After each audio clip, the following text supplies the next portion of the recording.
शानी का ख्याल दुरुस्त था। निसारपुर की पहाड़ियों पर इसका पीछा करने वाले वो गैर मुल्की मर्द और इसके सामने खड़े हुए थे। कुल मिला के वहाँ 4 गैर मुल्की और 3 मुकामी अशखास मौजूद थे। शानी को कुर्सी पर बांध दिया गया था। जॉन राइट, ये वो शानी है जिसने हमारे कई बंदों को मौत के घाट उतारा था।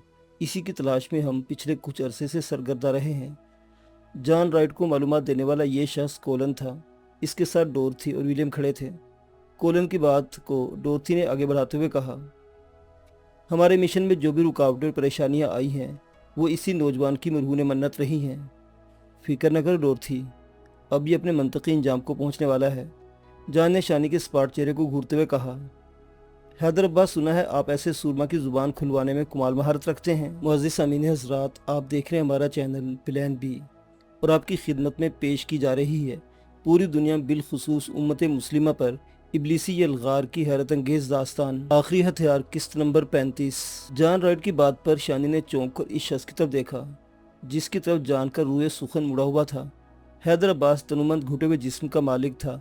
कद में छोटा मगर बहुत चालाक और चुस्त दिखाई देता था।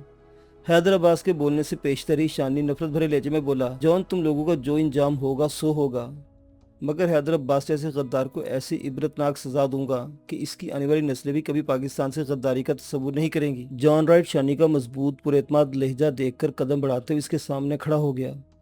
दोनों की उम्र के अलावा कद और जिसामत में हम पल्ला थे। जीदार लगते हो। जीदार दुश्मन जान को पसंद है। जान शानी की आंखों में आंखें डालते हुए बोला, जॉन, तुम लोगों ने पाकिस्तान में दाखिल होकर अपनी ज़िंदगियों को मुख्तसर कर दिया है। तुम लोग यहाँ जिंदा आए हो मगर वापस ताबूत में जाओगे, वो भी पता नहीं तुम लोगों की किस्मत में लिखा है या नहीं। तुम अभी उम्र में बहुत छोटे हो शानी। तुम्हारा गर्म खून तुम्हें खुली आंखों से अच्छे सपने दिखा रहा है जो बंद आंखों के सपनों में पूरे नहीं होते। जॉन, निसारपुर की पहाड़ियों पर तुमने अपने बंदों की लाशों का नज़ारा तो किया ही होगा। शानी के लहजे में भरपूर तंज था। मेरी आंखें जो मुझे सपने दिखाती हैं वो लाशें इन्हीं की ताबीर थी। जॉन, इसे मेरे हवाले कर दो, मैं आधे घंटे में इसकी सारी अकड़ नाक के रास्ते निकाल बाहर करूंगा। हैदर अब्बास ने 2 कदम आगे बढ़ाते हुए कहा, हैदर अब्बास, तुम जैसे ज़मीर फरोश और ज़रप्रस्त गद्दार जो पैसों के लिए अपनी माँ बहन को भी इन गोरों के हवाले कर देते हैं, तुम मेरा बाल भी बांका नहीं कर सकते। शानी की बातों ने हैदर अब्बास के तन बदन में आग लगा दी। इसने गुस्से में शानी के मुंह पर मुक्का रसीद कर दिया। ताकत और मुक्का शानी के मुंह पर पड़ा तो यूँ महसूस हुआ जैसे जबड़े की हड्डी टूट गई है। इसे खून का नमकीन जायका महसूस हुआ। इसने पूरी कुव्वत से हैदर अब्बास के मुंह पर थूक दिया। लानत है तेरी जिंदगी पर हैदर अब्बास, तू अपने मुल्क और कौम का सौदा करता है। तू गद्दार है, इसलिए सिर्फ नफरत के काबिल है, सिर्फ नफरत के। शानी के लहजे में चिंगारियां उड़ने लगी थीं। हैदर अब्बास ने आस्तीन से चेहरा साफ किया और इस पर टूट पड़ा। मेरा ख्याल है जान, हमें हैदर अब्बास को मौका देना चाहिए। अपनी जिल्लत का बदला लेना इसके लिए ज़रूरी हो गया है। तुम ठीक कहते हो कोलन। हैदर अब्बास, आप करम खान और जलील के साथ शानी से अपना बदला ले सकते हैं। मेरी मंशा तो आप लोगों को मालूम ही है। आप बेफिक्र है जॉन राइट, जैसा आप चाहते हैं वैसा ही बोलेगा। हैदर अब्बास की जिस्म में इज़्तिराब भर गया था।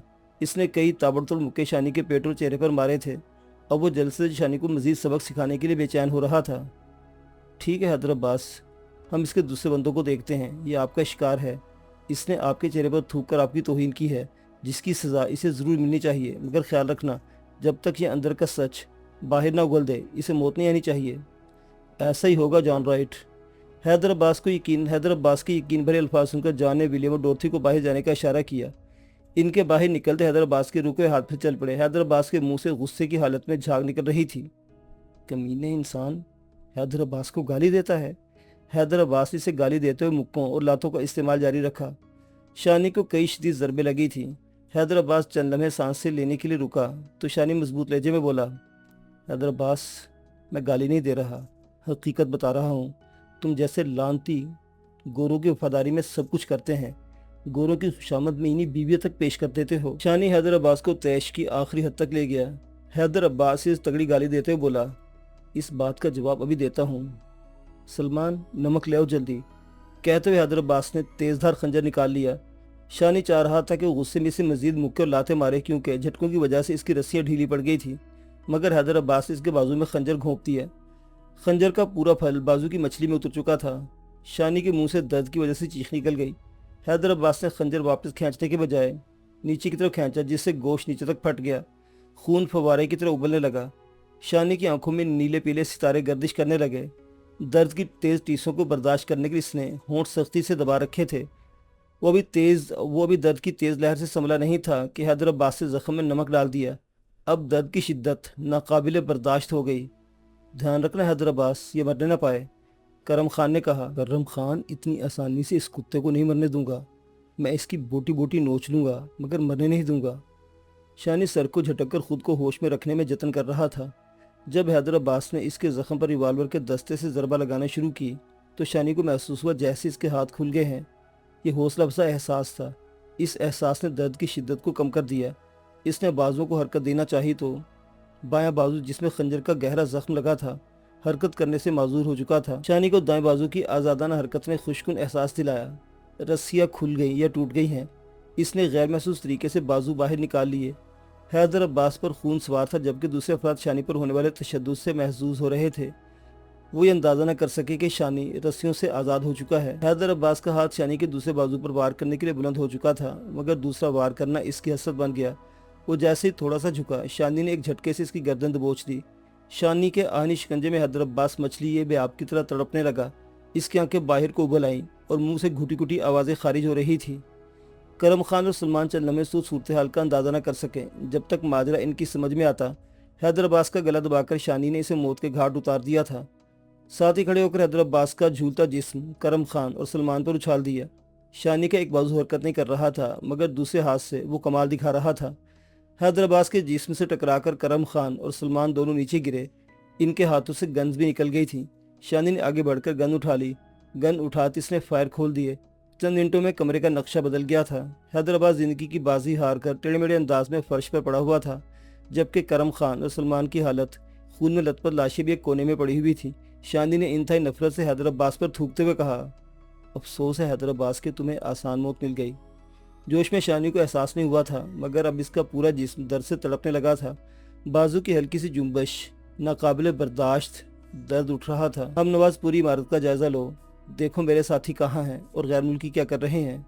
शानी, तुम्हें हिम्मत से काम लेना होगा क्योंकि बाजू का जख्म बहुत गहरा है। इतना गहरा भी नहीं रोशन नवाज, और गहरा होता तब भी परवाह नहीं। शानी कहते हुए दरवाजे के पास रुक गया। हम नवाज ने आकर इसे बताया, जॉन राइट इसी लाइन के चौथे कमरे में कंप्यूटर के सामने बैठा हुआ है जबकि दूसरे गैर मुल्की ऊपर की मंजिल पर एक कमरे में मौजूद हैं। तुम्हारे चारों साथी इमारत के तहखाने में कैद हैं जबकि पूरी इमारत में सैकड़ों की तादाद में असला बरदार लोग मौजूद हैं। ताहम वो सब बाहर मुख्तलिफ पोजीशनें संभाले हुए हैं। एक कमरे में तुम्हारे दो बंदे हनीफ बलोच और हदायतुल्लाह की लाशें पड़ी हुई हैं। वो इस मार्का में जान का नजराना दे चुके थे। हम नवाज तहखाने तक मेरी रहनुमाई करो। ये जल्द से जल्द अपने बंदों को बाहर निकालना है। गैर मुल्कों पर काबू पाने के लिए हम सबका इकट्ठा होना लाजमी है। शानी, सैकड़ों लोगों की मौजूदगी में तुम लोगों के लिए बाहर निकलना नामुमकिन लगता है। आसिम नवाज, मैं यहाँ से जिंदा निकलने के लिए नहीं आया। मैं यहाँ इन्हें तबाह करने या खुद तबाह होने के लिए आया हूँ। तुम देखते जाओ मैं क्या करता हूँ। शानी के लहजे में भरपूर एतमाद था। इसने जल्दी से अपनी शर्ट उतारी, फिर बुनियान उतारकर अपने जख्म पर कसकर बांध दी। कमरे का दरवाज़ा खुला हुआ था। शर्ट पहनकर वो हम नवाज की रहनुमाई में दबे कदमों से तहखाने की तरफ बढ़ने लगा। वो बआसानी तहखाने में पहुंच गए थे। कासिम, तलहा, अब्दुल्ला और तैयब इसे देखकर चौंक पड़े। शानी भाई, आप तो बहुत ज़ख्मी हैं, कासिम ने परेशान हाल लहजे में कहा। शानी की हालत देखकर सबके चेहरों पर फिक्रमंदी के आसार थे। शानी कासिम की बात को नज़रअंदाज करते हुए बोला, मैं ठीक हूँ, तुम मेरी फिक्र छोड़ो, मेरी बात गौर से सुनो। इस इमारत में सैकड़ों की तादाद में लोग मौजूद हैं। हम सबको हलाक करके मतलूबा नतीजा हासिल नहीं कर सकते तो फिर शानी, हमारा असल हदफ गैर मुल्की है, लिहाजा हमें इन्हीं पर काबू पाना है। अगर वो हमारे हत्थे चढ़ जाते हैं तो हम इन्हें यरगमाल बनाकर इमारत से भी निकल सकते हैं, मगर गैर मुल्कों के साथ मुकामी लोग तो मौजूद होंगे। यकीनन है अब्दुल्ला, लेकिन इस वक्त गैर मुल्की मुख्तलिफ कमरों में मौजूद हैं। हमारे लिए नादिर मौका है कि मैंने जिंदा दबोच लें। शानी ने हम नवाज की फराहम करदा मालूमात के मुताबिक अब्दुल्ला और तलहा को कोलन, डोरथी और विलियम के कमरे की तरफ जाने को कहा। कासिम और तैयब को निगरानी के लिए छोड़ा और ख़ुद जॉन राइट के कमरे की तरफ लपका। तहखाने के कमरे में इन्हें अपना सामान भी मिल गया। शानी के बाजू का दर्द बढ़ता जा रहा था, ताहम इसने कोई परवाह नहीं की। वो जॉन राइट के कमरे में अचानक ही दाखिल हुआ तो जॉन इसे देखकर उछल पड़ा। तुम?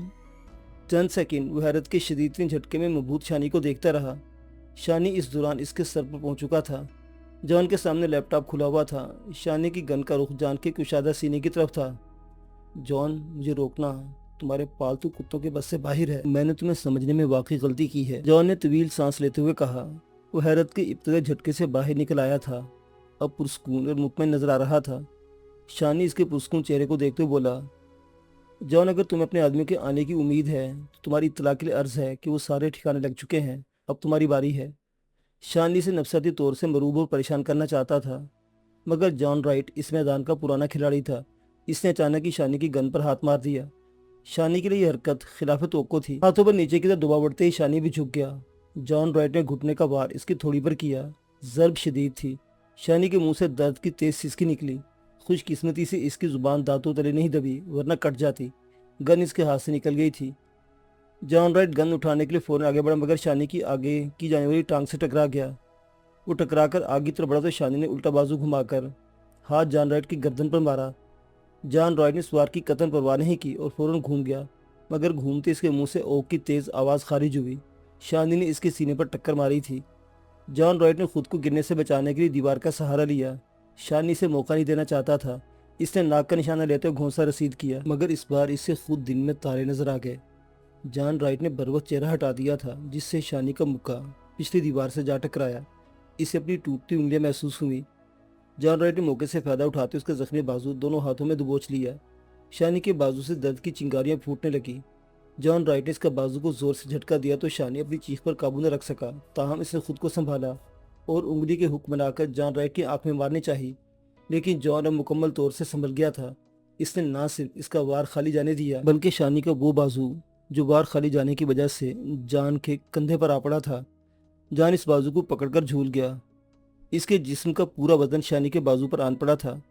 शानी के बाजू से कटक की आवाज़ उभरी। इसके चेहरे पर करब के शदीद तरीन आसार नमूदार हो चुके थे, मगर इसने हिम्मत नहीं हारी और नीचे से घुटना जॉन राइट के नाजुक हिस्से पर दे मारा। जॉन राइट डर से दोहरा होता हुआ 2 कदम पीछे हट गया। शानी ने इस बार ज्यादा फुर्ती दिखाई थी। इसकी टक्कर जॉन राइट की नाक पर ऐसी पड़ी कि इसकी नाक पिचक गई। शानी का हौसला सिवा हो चुका था। इसने जॉन राइट की कनपटी पर बूट की टो मारने के लिए लात घुमाई, मगर जॉन राइट ने इसकी लात पकड़कर एक झटका दिया। झटके से शानी उड़ता हुआ सामने वाले सोफे पर जा गिरा। गिरते हुए इसका सर सोफे के पाए से टकराया। यह ज़र्ब इसकी बेहोशी का सबब बन गई थी। इसका जिस्म जख्मों से चूर हो चुका था। एक बाजू पहले से खंजर के घाव की वजह से शल था। जॉन राइट ने दूसरा बाजू भी नाकारा कर दिया था। जॉन राइट को भी काफ़ी शदीद जख्म आए थे, मगर वो मुकम्मल होश में था। इसने एक नज़र शानी को देखा, जिसका आधा जिस्म सोफे पर और आधा नीचे फर्श पर पड़ा हुआ था। जॉन राइट ने 2-3 तवील सांसें लेकर खुद को नॉर्मल किया और शानी की तरफ कदम बढ़ा ही थे कि दरवाज़ा एक धमाके से खुला। तलहा और अब्दुल्ला हाथों में असला उठाए अंदर दाखिल हुए। Hands up. अब्दुल्ला ने दाखिल होते इंतहाई करख्त लहजे में कहा। लड़ाई के दौरान जॉन राइट का अपना रिवाल्वर भी कहीं गिर गया था। बहालत मजबूरी इसने अपने दोनों हाथ उठा लिए थे। वो उकाबी नज़र से अब्दुल्ला तलहा को घूर रहा था। इन दोनों की नज़रें भी जॉन के चेहरे पर मरकूज थी। तलहा, इसकी तलाशी लो और शानी को देखो, अब्दुल्ला ने पोजीशन संभालते हुए कहा। वो इंतहाई चुकन्ने अंदाज में जॉन राइट को निशाने पर लिए हुए था। इसकी तेज नजरें जॉन के चेहरे पर जम सी गई थी। जॉन दिल ही दिल में इसको दाद दिए बिना न रह सका। तलहा ने जॉन की तलाशी ली और हाथ पुश्त पर बांध दिए। बाहर चलो। जॉन राइट को हुक्म मिला तो वो बिला तहम्मुल दरवाजे की तरफ चल पड़ा। वो मुतमईन था कि इमारत से बाहर इन लोगों का निकलना नामुमकिन है, मगर बाहर निकलते बुरी तरह चौंक पड़ा। विलियम, डोरथी और एलन तीनों बेबसी की तस्वीर बने सामने खड़े थे। इनके हाथ भी पुष्प पर बंधे हुए थे। जॉन राइट के गोरे चेहरे पर पहली बार फिक्रमंदी के आसार नजर आने लगे। शानी का पूरा जिस्म सफेद पट्टियों में लिपटा हुआ था।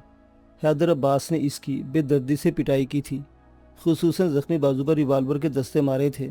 यही अमल इसने पेट और टांगों पर भी दोहराया था, जिससे इसकी जील जाबजा फट गई थी। ऊपर से जॉन राइट जैसे मंजे हुए एजेंट से दूबदू लड़ाई की थी। वहाँ जोश जज्बे में इसने जख्मों की परवाह नहीं की, मगर बेहोश हो जाने के बाद जब होश में आया तो उसका पूरा जिस्म किसी फोड़े की तरह दुख रहा था। इसके सामने सरजी, हमजा और अब्दुल्ला खड़े हुए थे। मुकम्मल तौर से होश में आने के बाद इसके अंदर पुरमुसर्रत एहसास जागा।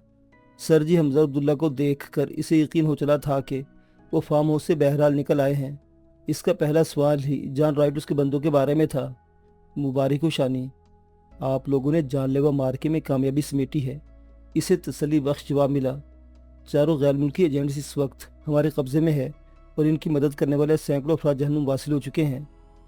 तफसील बताते हुए सरजी के चेहरे पर खुशियों की फुहारें फूट रही थीं। हमजा और अब्दुल्ला भी पुरजोश नजर आ रहे थे। عبداللہ ایک قدم آگے بڑھ کر جوش سے بولا، شانی بھائی آپ کی تجویز کارآمد ثابت ہوئی تھی۔ ہم نے جادو سے ہاتھوں کو باندھ کر یرغمال بنا لیا تھا۔ اس کے بعد مقامی لوگ ہاتھ باندھ کر ہمارے احکامات پر عمل کرتے رہے۔ ہم نے انہیں 3-4 کمروں میں بند کر دیا۔ عمارت کی تلاشی لینے کے بعد اس میں 8 ٹائم بم فٹ کر دیے۔ اس وقت غدار عبدالبارک کا ناپاک فارم ہاؤس ملبے کا ڈھیر بنا ہوا ہے۔ تفصیل سن کر شانی نے خوشی سے ہاتھ اٹھانا چاہا مگر بے سود۔ اسے احساس ہوا کہ وہ دونوں میں سے کوئی بھی بازو اٹھانے کے قابل نہیں۔ اس کے چہرے پر کرب کے آثار دیکھ کر حمزہ اس پر جھکتے بولا، شانی تمہارے بازو پر خنجر کا گہرا زخم ہے جس نے ہڈی اور بازو کی رگوں کو بری طرح متاثر کیا ہے۔ دوسرے بازو کی ہڈی میں بھی فریکچر ہے۔ تمہیں صبر سے کام لینا ہوگا۔ حمزہ، میرے لیے کامیابی کی خبر سب سے قیمتی ہے۔ اس مشن کی کامیابی کے لیے میرے جسم کی بوٹی بوٹی بھی نوچ لی جاتی تب بھی کوئی غم نہ ہوتا۔ شانی کے لہجے میں حقیقی خوشی تھی۔ سرجی نے آگے بڑھ کر شانی کی نصف نظر آنے والی پیشانی کو چوما اور بولے، شاباش بیٹا، جب تک میرے وطن میں تم جیسے بیٹے موجود ہیں دشمنوں کو ہمیشہ ایسے ہی ناکامی کا منہ دیکھنا پڑے گا۔ سرجی بروج۔ وہ بات جو شانی کو لمحہ بلمحہ غم سونپ رہی تھی بے اختیاری لبوں پر امڑ آئی۔ بروج کا نام لیتے اس کے اندر کا سارا کرب باہر نکل آیا تھا۔ اس کے کان اچھی خبر سننے کے متمنی تھے۔ دل چاہتا تھا کہ بروج کے ساتھ کبھی غداری کا لیبل نہ لگے۔ سرجی سے بتا رہے تھے، شانی تمہیں ڈاکٹرز نے 1.5 ماہ مکمل بیڈ ریسٹ کا کہا ہے۔ بروج بلڈنگ میں موجود ہے۔ تمہاری مکمل صحتیابی تک بروج میری نگرانی میں رہے گی۔ اس کا فیصلہ تم نے خود کرنا ہے۔ سرجی بروج پر غداری ثابت ہو چکی ہے۔ شانی کو الفاظ کی ادائیگی بہت بھاری لگ رہی تھی۔ اس کی غمزدہ آنکھیں پانی سے بھر گئی تھیں۔ حمزہ نے سرجی کے ساتھ نظروں ہی نظروں میں بات کی اور ساتھ ہی سر سے نفی میں اشارہ کیا۔ عبداللہ بے چینی کی کیفیت میں کھڑا ہوا تھا۔ وہ سب جانتے تھے کہ بروج نے ان کے ساتھ غداری کی ہے، مگر یہ بات وہ زخموں سے چور شانی کو کیسے بتا دیتے، کیونکہ شانی اور بروج کا عشق بھی وہ جانتے تھے۔ وہ اس حالت میں شانی کو اتنا بڑا صدمہ نہیں دے سکتے تھے۔ سرجی نے شانی کی پٹیوں سے بھرے ہوئے سینے پر ہاتھ رکھتے ہوئے کہا، یہ تفتیش بھی تمہیں نہیں کرنی ہے۔ بروج بلڈنگ میں بطور تمہاری امانت نظر بند رہے گی۔ اتنا بڑا امتحان مجھ سے نہ لے سرجی۔ شانی کے لب تھر تھرا رہے تھے۔ وہ رونا نہیں چاہتا تھا مگر آنکھوں کا بیتاب پانی باہر چھلکنے کو چھلانگے مار رہا تھا۔ ضبط کرنے کے باوجود آنکھوں کے کونوں سے آنسوؤں کے موٹے موٹے قطرے نکل کر تکیے میں جذب ہونے لگے تھے۔ سرجی نے رومال نکال کر اس کی پرنم آنکھیں صاف کرتے ہوئے کہا، شانی بروج پر ابھی کچھ بھی ثابت نہیں ہوا، نہ ہم اس پر 3rd ڈگری استعمال کر کے کچھ ثابت کرنے کی کوشش کریں گے۔ خود بروج کا کہنا کہ اس نے جو بھی بات کرنی ہے شانی سے کرے گی۔ سرجی، ایک بروج تو اسلام آباد میں موجود تھی، دونوں میں اصل کون ہے؟ وہ بروج ایک پراسرار معمہ بن گئی۔ وہ ہماری آنکھوں کے سامنے فلیٹ میں داخل ہوئی تھی مگر اس کے بعد اسے زمین کھا گئی یا آسمان نگل گیا، کچھ پتہ نہیں چلا۔ اس کا فلیٹ خالی پڑا ہوا ہے۔ میں نے قبرستان کی نگرانی کروا کے بھی دیکھ لی، اس کا کچھ پتہ نہیں چلا۔ شانی کی آنکھوں سے آنسو نکل کر ایک بار پھر نکل پڑے۔ اس بار حمزہ نے اس کے آنسو پونجے۔ شانی میرے بھائی، اس معاملے کو بعد میں دیکھا جائے گا۔ ذہنی اور جسمانی راحت تمہارے لیے بہت ضروری ہے۔ ہاں شانی بھائی، پلیز آپ اپنے ذہن کو آزاد چھوڑ دیں۔ عبداللہ کے لہجے میں خلوص اور محبت تھی۔ دعا کرنا یار، بروج کبھی غدار نہ ہو، میں اسے کھونا نہیں چاہتا۔ الفاظ شانی کے لبوں پر چنگاریاں برسا رہے تھے۔ لہجے میں اتنا کرب اور دکھ تھا کہ وہاں کھڑا ہوا ہر شخص پرنم ہو گیا۔ ماحول میں سوگواری کا پھیلاؤ بڑھ گیا تھا۔ سرجی کا موبائل فون بج اٹھا۔ اس نے موبائل سکرین پر نگاہ ڈالی، تاہم اس نے موبائل آن نہیں کیا۔ وہ شانی سے بولے، میں چلتا ہوں شانی، عبداللہ تمہارے پاس رہے گا۔ ٹھیک ہے سرجی۔ سرجی نے حمزہ کو چلنے کا اشارہ کیا اور چلتے ہوئے بولے، اور ہاں شانی، جلدی سے صحتیاب ہو جاؤ، ہمارا فیصلہ کن مارکا ہونے والا ہے۔ انشاءاللہ سرجی، آپ فکر نہ کریں، اس مارکے میں شانی صف اول میں کھڑا ملے گا۔ گڈ، اللہ حافظ۔ حمزہ اور سرجی کمرے سے باہر نکل گئے۔